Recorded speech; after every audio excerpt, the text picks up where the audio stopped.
আজি শোনো শোনো কালো শশী বাজাও তুমি বাঁশি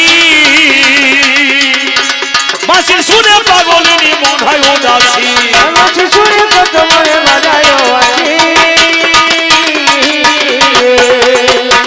কত নারী নয়ন জলে কত নারী নয়ন জলে আবার কত নারী নয়ন জলে যাই ভেসে যায় আর কত নারী নয়ন জলে যাই ভেসে যায় বধূ তোর প্রীতির এমনি রীতি কাঁদায় আর হাসায় আমার দরদিয়া রে আমার দরদিয়া রে আমি সবার তোর ভালোবাসা হয় আমার মরদিয়া রে আমার দরদিয়া রে আমি সবার তোর ভালোবাসা হয় আমার মরদিয়া রে আমার দরদিয়া রে আমি সবার তোর ভালোবাসা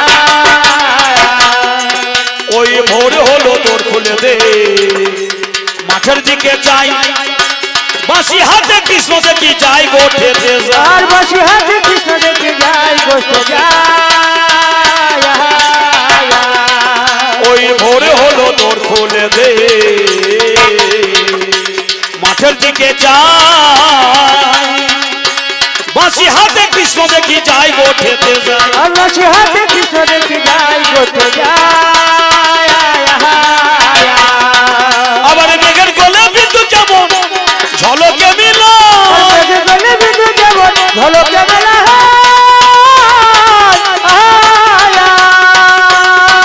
বধূ করে না দেখিলে জীবন আধার হইয়া যায় আমার দরদিয়া রে আমার দরদিয়া রে আমি সবার তোর ভালোবাসা হয় আমার মরদিয়া রে আমার দরদিয়া রে আমি সবার তোর ভালোবাসা হয় আমার মরদিয়া রে আমার দরদিয়া রে আমি সবার তোর ভালোবাসা হয় আমার মরদিয়া রে আমার দরদিয়া রে আমি সবার তোর ভালোবাসা আজি বললে তুমি শুনলাম আমি তোমার মুখে আমি একা শুনবো কেন তা সবাই শুনেছে আছে আমার কালির হাতে আছে নাকি খাড়া এই কথা বলে গেছে বাঁশিওয়ালা আজকে একা গোড়া এই ওসি দ্বারাই আমার কি কর্ম হয় কালী ছাড়া ভগবানের কোনো গতি নাই যদি আমি তেতা যুগে যাই দেব প্রমাণ এখানে আপনারা একটুখানি ফিরে চলু ওই রামায়ণে বাল্মীকি তপবনে আপনারা জানেন রাম যখন পিতৃসত্য পালন করতে বনবাসে গিয়েছিল সঙ্গে গেল 3 জন সীতা আর রাম লক্ষ্মণ পঞ্চবটী বনে কুটি নির্মাণ করিল যতন পঞ্চবটী বনে তারা কুটির বানায় বাস করে মনানন্দে তারা 3 জন একদিন খাওয়া করে বিকেল বেলায় সীতার কোলে মাথা রেখে ভগবানের রামচন্দ্র ঘুমিয়ে আছে মন সুখে ভগবানের রামচন্দ্র সীতার কোলে মাথা দেয় সুখে ভগবানের রামে আমার নিদ্রাই যায় সুখে ভগবানের রাম যখন নিদ্রায় চলে গেল সুন্দর হরিণটার দিকে আমার সীতার চোখ গেল আসল হরিণ নয় ওটা সাজা হরিণ নয় হরিণটা দেখে সীতার মন যাই উড়ে যায় রামকে জাগায় শোনো গো স্বামী রাম বলছে কেন কালে আমায় জাগালে শুনি এইবারে সীতা রামকে বলে কথা ওই দেখো হরিণ ছুটে চলে যায় ওইটাকে আমি চাই ধরে এনে দাও হেতা সীতা বলছে স্বামী আমার সোনার হরিণ চাই আমার সোনার হরিণ চাই আমার সোনার হরিণ চাই আমার সোনার হরিণ চাই আমার সোনার হরিণ চাই আমার সোনার হরিণ চাই আমার সোনার হরিণ চাই আমার সোনার হরিণ চাই আবার দাও দাও হরিণ ধরে দাও দাও হরিণ ধরে আবার দাও দাও হরিণ ধরে হরিণ এনে দাও আমার সোনার হরিণ চাই আমার সোনার হরিণ চাই আমার সোনার হরিণ চাই আমার সোনার হরিণ চাই আমার সোনার হরিণ চাই আমার সোনার হরিণ চাই আপনারা জানেন রামচন্দ্র যখন ওই হরিণটা শিকার করতে গেল লক্ষণ দাঁড়িয়ে ছিল পরবর্তীকালে লক্ষণও কিন্তু 3টি গন্ডি দিয়ে সীতাকে রেখে লক্ষণও চলে গেল রামচন্দ্রকে উদ্ধার করবো বলে সংক্ষিপ্ত ভাবে বলা যাচ্ছে এদিকে সাধু বেশে রাবণ রাজা ভিক্ষা চাইছে। আপনারা জানেন রাবণ গণ্ডি অতিক্রম করতে পারছে না। রাবণ বাহির থেকে বলছে, মা 3 গণ্ডি অতিক্রম করে যদি ভিক্ষা দিবি দে, নাহলে ফিরিয়ে দে। তা সীতা বলছে, ভিখারিকে ফিরিয়ে দেওয়া গৃহস্থের অলক্ষণ, তাই আমি যাচ্ছি 3টি গণ্ডি করে অতিক্রম। সীতা যে 3 গণ্ডি অতিক্রম করে বাইরে এলো, আর সাধু বেশে সীতাকে চুরি করে রাবণ লঙ্কায় নিয়ে গেল। সেই সীতাকে যখন উদ্ধার করতে রাম লক্ষ্মণ নর বানর সঙ্গে করে লঙ্কায় গিয়েছিল, লঙ্কায় যখন গিয়েছিল, লঙ্কায় যুদ্ধ করেও সীতাকে উদ্ধার করতে পারেনি। সীতা উদ্ধার হলো কি করে? রামকে বলা হলো, হে রামচন্দ্র, তুমি যদি আদ্যা শক্তি সনাতনী শক্তি রূপিণী কালী রূপিণী অকালে জাগ্রত করতে পারো, যখন সীতা উদ্ধার হবে তখন। তুমি কি পারবে রাম অকালে মাতৃ শক্তিকে করতে জাগরণ, অর্থাৎ অকাল বোধন? সেদিন ভগবান রাম নিজের হাতে এই শক্তি রূপিণী আদ্যা শক্তির পুজো করেছিল অকাল বোধন। বলুন, কৃষ্ণের বাঁশি এলে তো হতো, কৃষ্ণের বাঁশিটা পাঠিয়ে দিলেও তো হতো, তা বাঁশি দিয়েও হইল না। ভগবান রাম কি করলো? এই অস্ত্রধারিণী দুর্গার হাতেও দেখবেন বসে আছে, দুর্গার হাতেও দেখবেন খাড়া আছে। ওরে দশভুজায় হস্তদেব, আরে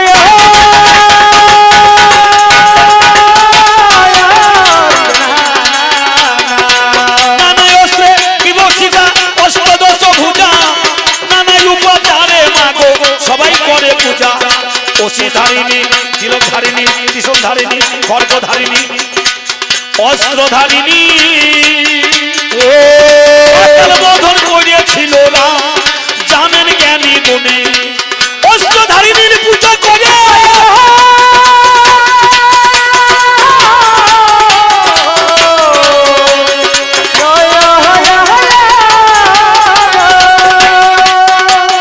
তোমার কাছে যাই, তারপরে সীতা উদ্ধার। কি বলুন, ওই বাঁশির পুজো হয়নি সেদিন, ওই খাড়া ধারিণী অস্ত্র ধারিণী শক্তি রূপিণীর পুজো হয়েছিল, তারপরে সীতা উদ্ধার হয়েছিল। তাহলে বলুন, বাঁশির কাজ বেশি না ওসি ধারিণী অস্ত্র ধারিণী তার কাজ বেশি? আজ শোনো শোনো কালো শশী, তোমার বাঁশির প্রয়োজন নাই, অস্ত্রের আমার প্রয়োজন আছে, সভাকে মানাই। তাহলে বাঁশির প্রয়োজন নাই, বাঁশি বাজাইলেও হয়, বাঁশি না বাজাইলেও হয়, কিন্তু বেঁচে থাকতে বাস্তব জীবনে যদি যাই, অস্ত্রের কিন্তু প্রয়োজন হবেই মশাই, অস্ত্র ছাড়া কেউ চলতে পারবে না। তা বলছে ওই কৃষ্ণের বাঁশিটা কি হয়েছিল, তার যে কৃষ্ণের যেটা ইয়ে বলছো সেইটাই বাঁশি হয়েছে, তাই বলছে। একে কি বলবো বলুন তো? ওই নিতবনে কৃষ্ণ যখন কালী হলো, আল্লাহ বাঁশিটা কি হইলো, বলছে ইয়েটাই বাঁশি হয়েছে, কি বলবো? তাই হয়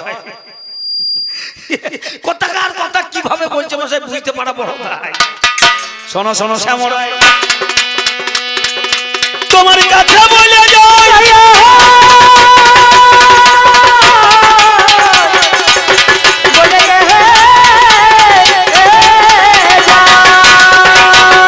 আবার ওখানেই বলছে সরস্বতী বেনু রূপে জন্ম নেয়, আবার বলছে সরস্বতী বেনু রূপে জন্ম নিল। বেনু মানে বাঁশ, সরস্বতী বাঁশ হয়ে জন্ম নিয়ে সেই বাঁশ থেকে বাঁশি হয়েছে, ধনুক হয়েছে, গদা হয়েছে। আবার এখানে তাই বলছে, তোমার মুখে শুনতে পেলাম আমি, বলছে অস্ত্র দিয়ে কাটা কাটি করো নাকি তুমি? হ্যাঁ, অস্ত্র দিয়ে কাটা হয়,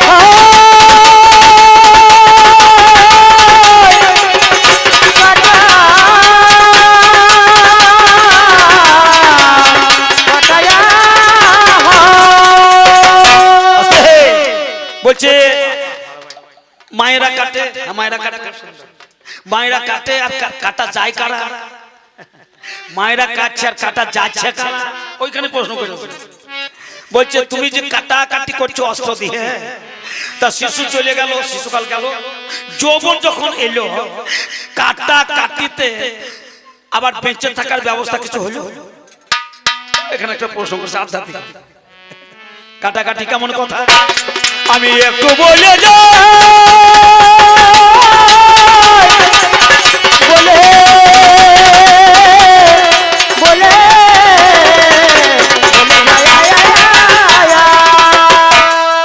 কাটার পরও বেঁচে থাকা যায়।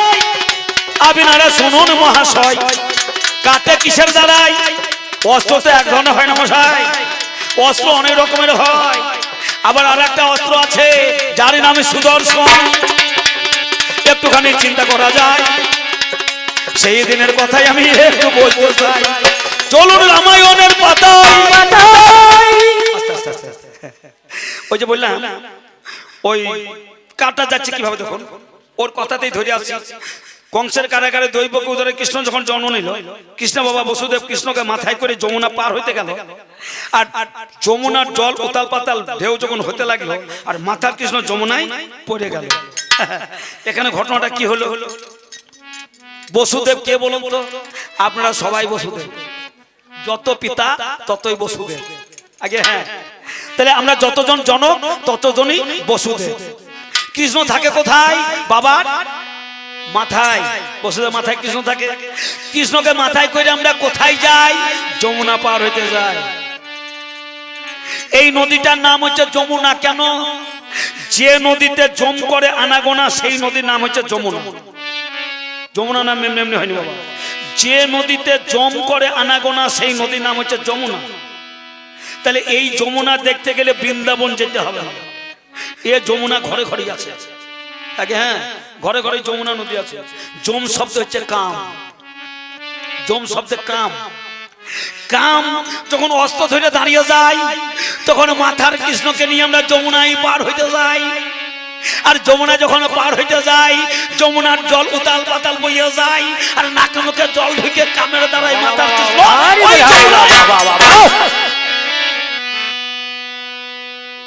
যেই কামের দ্বারাই কাটাকাটি হয়ে যমুনায় পড়ে গেল, আবার ওই বস্তুকে ফিরে পাওয়া গেল কতদিন পরে? 10 মাস 10 দিন পরে সন্তান রূপে ফিরে এলো। তাহলে কাটা তো বাঁচা যায়, এখানে কেটে গেল আবার ফিরে এলো। কেমন কথা বলুন তো? কথাটা বুঝতে পারছেন না নাকি? কথাটা বুঝুন, একটু ছোট কথা বলছি। বিয়ের 18 বছর পর, বিয়ের 18 বছর পর হঠাৎ কাল বৈশাখী ঝড় উঠেছে, বুঝলেন? আমার মা বলছে, নিমাই 40 কিলো ধানে বস্তাটা তাড়াতাড়ি ছাদ থেকে নামিয়ে নিয়ে আয়, ভিজে যাবে। মায়ের কথা শুনে তাড়াতাড়ি ছাদে গিয়ে বস্তাটাকে মাথায় করে, দূরের কথা আলো করতে পারলাম না, খালি হাতে নেমে এলাম। নেমে এসে আমাকে মা বলছে, নিমাই তুই তোমার সেই নিমাই রে, বিয়ের 18 বছর আগে 60 কিলো ধানে বস্তা মাথায় করে নামিয়ে এনেছিস, আজ বিয়ের 18 বছর পর 40 কিলো ধানে বস্তা নামাতে পারলি না। মাকে তখন ঘুরিয়ে আমি প্রশ্ন করছি, মা বিয়ের আগে আমার যে বল ছিল সে বল আমার কোথায় গেল?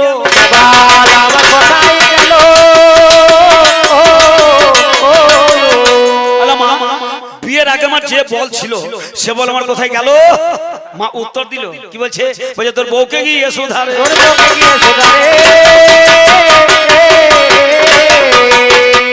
আমি বউর কাছে গেলাম, বউয়ের কাছে গিয়ে বলছেন, বউ তোমাকে বিয়ে করার আগে আমার যে বল ছিল সে বল আমার কোথায় গেল? তা বলছে একটু সময় দাও, উত্তর দেবো। 4টে বেজে গেল, কলেজে ছুটি হলো, বড় বেটা বাড়ি এলো।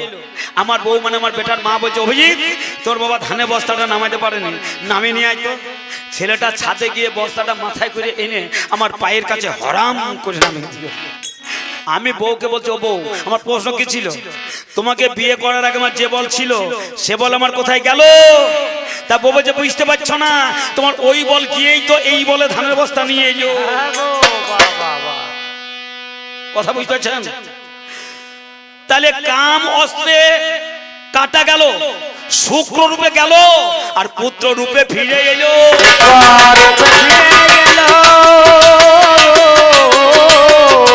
পুত্র রূপে আবার ফিরে এলো, কাটার পরে আবার পাওয়া গেল পুত্র রূপে।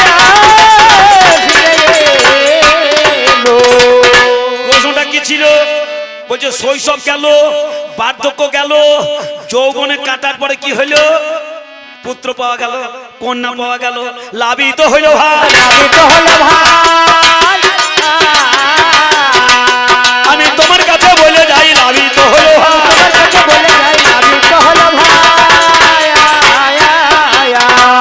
শোনো শোনো যোগবাসী, শোনো আমার কাছে,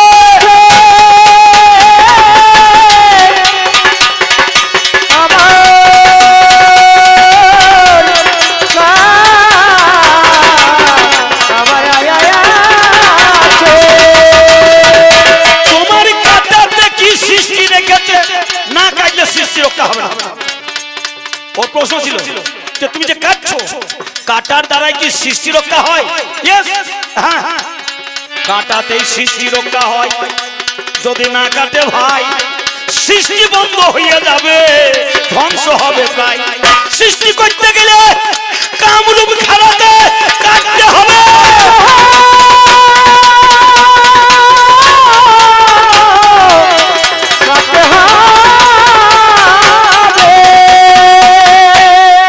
তবেই তো সৃষ্টি রক্ষা হবে।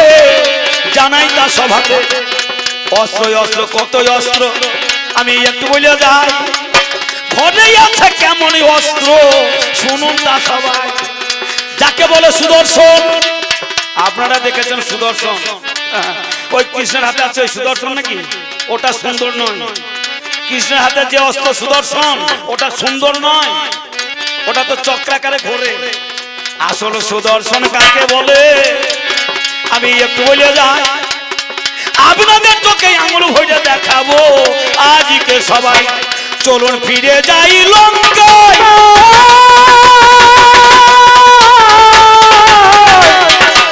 ফিরে যাই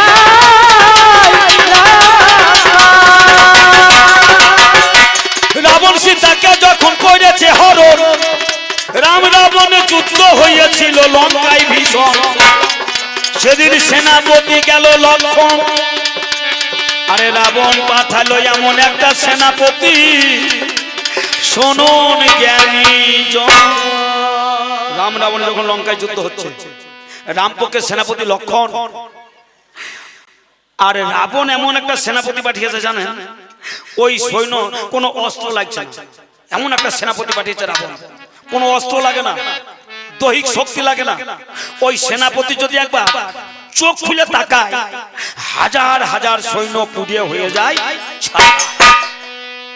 লক্ষণের সৈন্য পুড়ে ছাই হয়ে গেল, অর্ধেক প্রায়। লক্ষণ করছে হাই হাই, করি কি উপায়? ছুটতে ছুটতে রামের কাছে আমার লক্ষণ গিয়ে কই,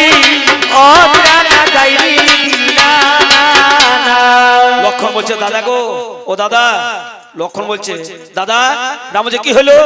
দাদা শোনো, আর আর সীতায় উদ্ধার হবে না, আর সীতায় উদ্ধার হবে না, আর সীতায় উদ্ধার হবে না, আর সীতায় উদ্ধার হবে না, অযোধ্যায় ফিরে চলো না, সীতায় উদ্ধার হবে না, আর অযোধ্যায় ফিরে চলো না, সীতায় উদ্ধার হবে না। রামচন্দ্র বলছে লক্ষণ ও কথা বলতে নাই, সীতাকে না নিয়ে কি ফিরে যেতে পারি অযোধ্যায়? ও কথা বলছো কেন ভাই? তা লক্ষণ বলছে নাই কোনো উপায়। এমন একটা সেনাপতি রাবণ পাঠায়, যদি একবার হাজার সৈন্যের দিকে চোখ খুলে তাকাই, আমাদের হাজার সৈন্য পুড়ে হয়ে যাচ্ছে ছাই। তাহলে কি হবে উপায়? তা রামচন্দ্র বলছে ওই সেনাপতি যখন হেঁটে আসে রাস্তায়, কেমন করে আসে? লক্ষণ বলছে সেনাপতি যখন রাস্তায় হেঁটে আসে তখন চোখ বন্ধ করে আসে, কারণ চোখে যা দেখবে তাই পুরো ছাই হয়ে যাবে। তাই রাস্তা যাবার সময় চোখ বন্ধ করে যায়, আর যখন যুদ্ধস্থলে দাঁড়ায় তখন চোখ খুলে তাকায়। তা রামচন্দ্র বলছে নাই কোনো ভয়, পেয়ে গেছি উপায় করে লক্ষণ ভাই। লক্ষণ বলছে কি করা যাবে? বলছে আগামীকাল সকালবেলা ওই সেনাপতি যখন রাস্তা দিয়ে চোখ বন্ধ করে আসবে, যে রাস্তা দিয়ে আসবে ওই রাস্তার মাঝখানে একটা দর্পণ বাণ মেরে দাও। রাস্তার মাঝখানে যদি একটা দর্পণ বাণ মেরে দাও, দর্পণ মানে আয়না বাণ। তা লক্ষণ বলছে আমি কোথায় দাঁড়াবো? বলছে তুমি দর্পণের পিছনে দাঁড়িয়ে যাও, দর্পণের পিছনে যদি কিছু থাকে দেখা যায় না তাকে। বলছে ওই রাস্তার মাঝখানে একটা দর্পণ মেরে দাও, আর দর্পণের পিছনে তুমি দাঁড়িয়ে থাকো, ও তোমাকে দেখতে পাবে না, তারপর যা হবে তা দেখে নাও। এই বলে লক্ষণ প্রত্যুষে গেল রাস্তার মাঝখানে দর্পণ বান মেরে দিল, দর্পণের পিছনে দাঁড়িয়ে গেল।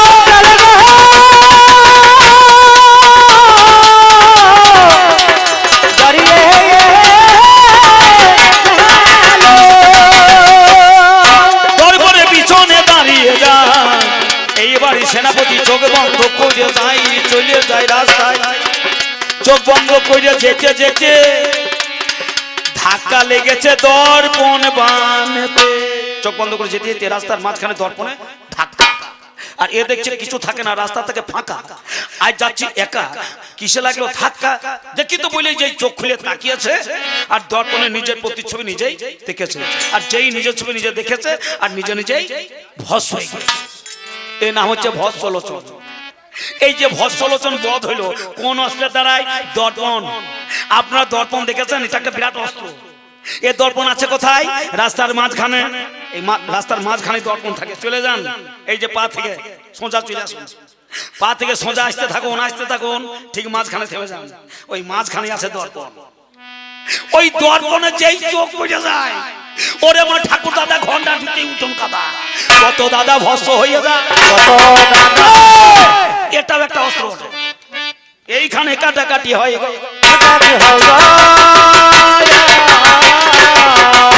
আমি সংক্ষেপে কথা বলে যাইব,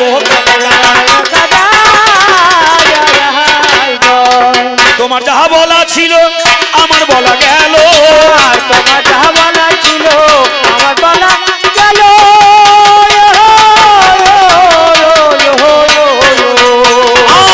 তোমার যাহা বলা ছিল আমার বলা গেল, আর তোমার যাহা বলা ছিল আমার বলা গেল।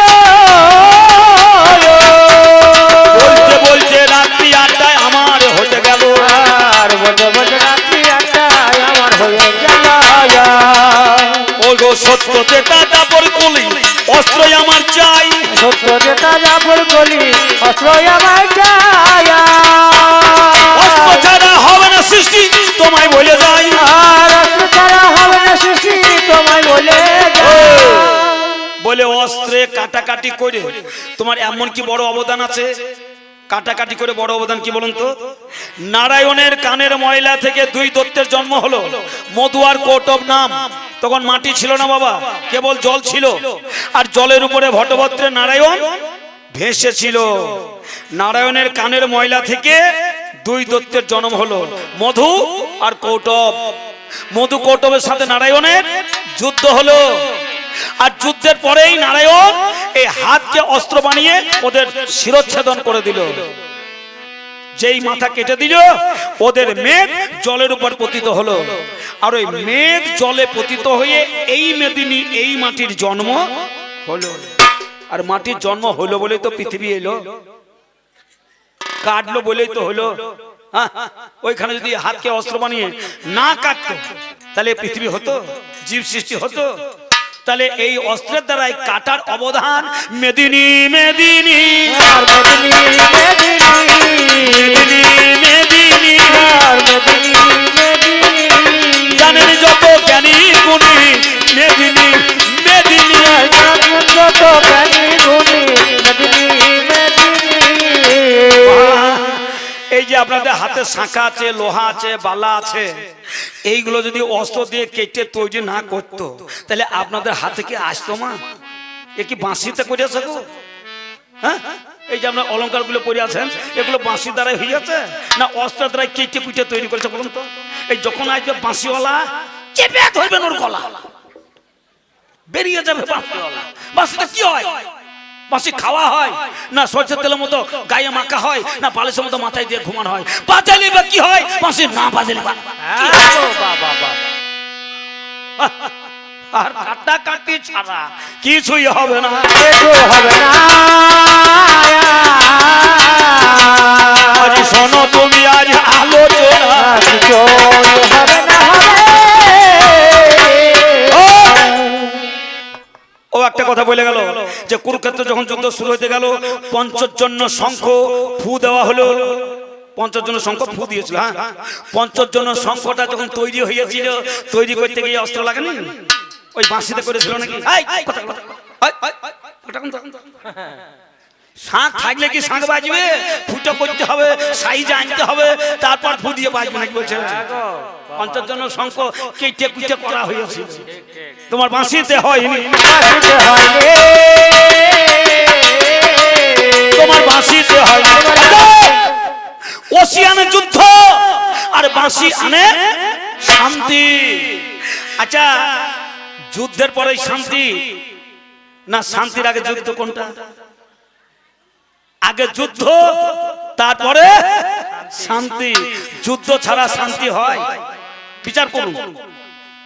ও হচ্ছে শান্তি, বাঁশি হচ্ছে শান্তি, আর ওসি মানে খাড়া হচ্ছে যুদ্ধ। তাহলে শান্তি কখন? যুদ্ধ হবে যখন, শান্তি হবে তখন।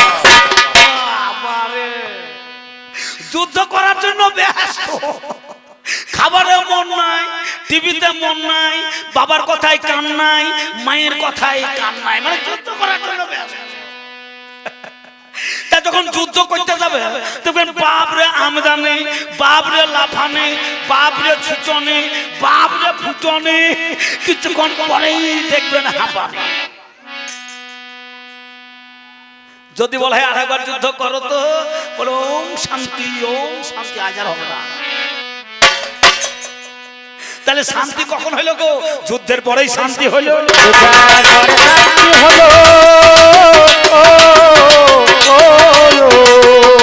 যুদ্ধের পরে শান্তি হলো। যুদ্ধ যদি না থাকতো তাহলে এই সংসারে সামাজিক নিয়ম শৃঙ্খলা আইন ব্যবস্থা কি থাকতো? যুদ্ধ আছে বলেই নিয়ম, যুদ্ধ আছে বলেই সংসার, যুদ্ধ আছে বলেই সৃজন। যাক, আমার পালা রেখে গেলাম, এখন আসবে বংশীওয়ালা মধুসূদন।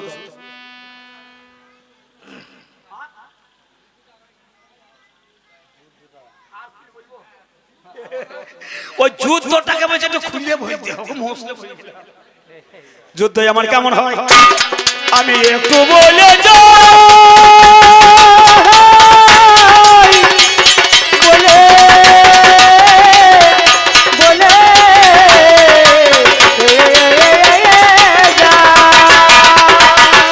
যৌবনকালে যুদ্ধ হয়, যুদ্ধ করে বেঁচে থাকা যায়। এই যুদ্ধের কৌশলটা কেমন আপনারা করবেন শ্রবণ। যুদ্ধের কৌশল আমি জানাই বিবরণ। যুদ্ধ করবো বলি তো হবে না বাবা, যুদ্ধ শিখতে হবে আগে। হ্যাঁ, যারা মিলিটারি চাকরি করে ওদের ট্রেনার থাকে, ট্রেনার শিখিয়ে দেয়। কি বলে, ধরুন পাকিস্তানের সাথে ভারতের যুদ্ধ লাগলো, আমাদের ভারতের সেনা যদি সবসময় আগিয়েই যায়, আগিয়েই যায়, আগিয়েই যায়, দেখবেন আর ফিরে আসতে পারবে না, মরে যাবে। তাহলে ট্রেনার কি বলেছে? সুযোগ বুঝে আগাও আর দুর্যোগ বুঝলে পিছাও। এই সুযোগ বুঝে আগানো আর দুর্যোগ বুঝে পিছানো, আগা পিছা জানে যারা, যুদ্ধ করতে গিয়ে হয় না তারা মরে। এটা হলো কেমন যুদ্ধ আমি একটু বলে যাই, বলে বলে বলে যা। আমার মায়েরা জানে, আমার বাবারা জানে, আগের দিনে দুধ গরম করতো বসিয়ে উনুনে, কড়াইয়ের উপরে দুধ ঢালা হয়, উনুনের মুখে আমার ঝাল ভরা হয়। জাল দিতে দিতে যখন হবে গরম, চরমে হয়ে যাবে যখন, দুধ আমার করতে যাবে তখন, দুধ কড়াই যখন গরম করা হয়, জাল ভরা হয়, জাল দিতে দিতে চরম গরম যখন হয়ে যায়, কড়াই ছাপিয়ে দেবেন, দুধ উঠলে পড়তে যায়। অনেক মা কি করতে আগের দিনে জলের ছিটা দিত, কোন মা দেখবেন বড় হাতা নিয়ে নাড়াচাড়া করতো, আবার কোন মা ফু ফু করতো। কিন্তু যদি বলা হয় জলের ছিটা দেওয়া হবে না, হাতাতে নাড়াচাড়া করাও যাবে না, দুধ তো গরম হবে কেন এক বিন্দু পড়ে না,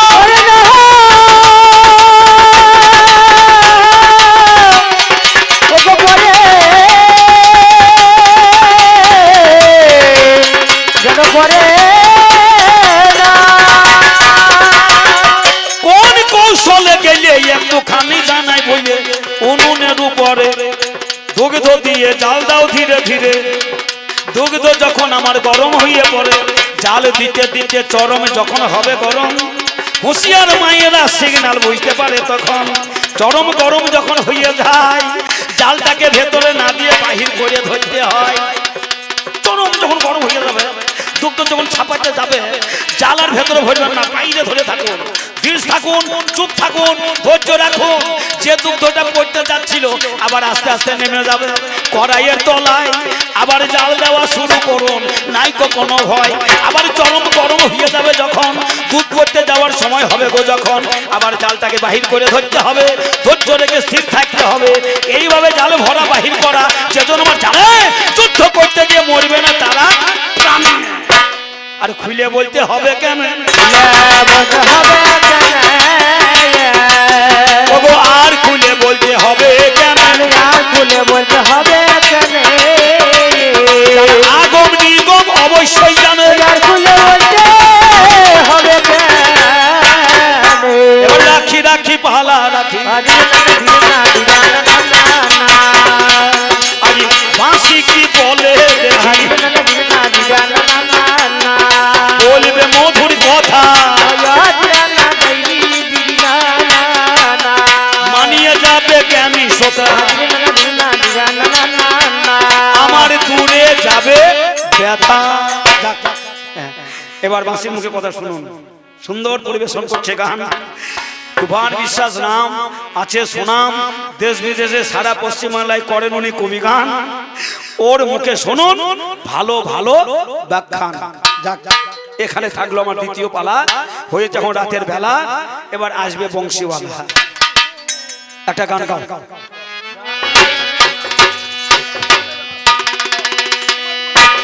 পৃথিবীতে যত হিরো মাস্টার বাবু,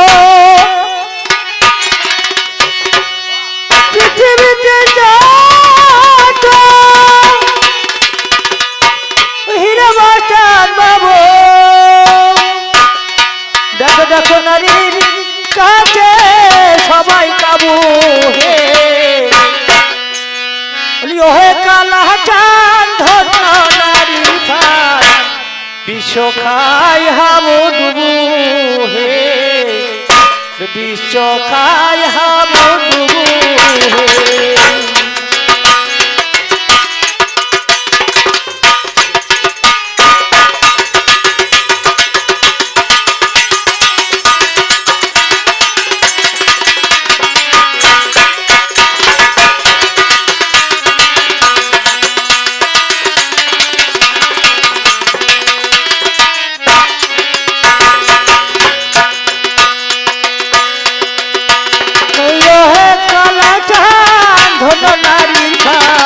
বিশ্ব খাই হাবু ডুবু হে, বিশ্ব খাই হাবু ডুবু হে।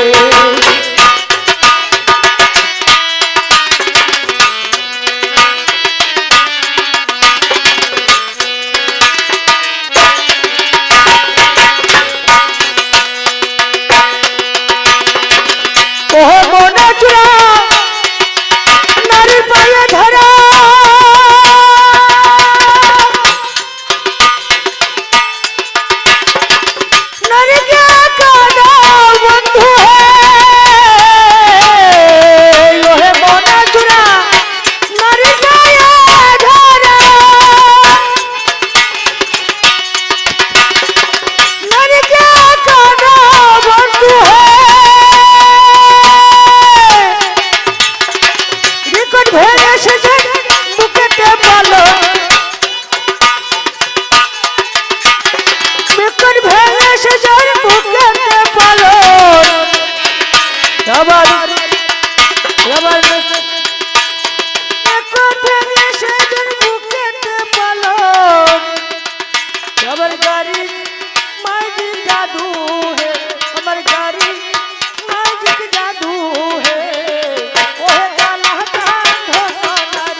আছে, কিন্তু এই নারীর কাছে এমন মিষ্টি আছে সব মিষ্টিকে হার বানাইতে পারে।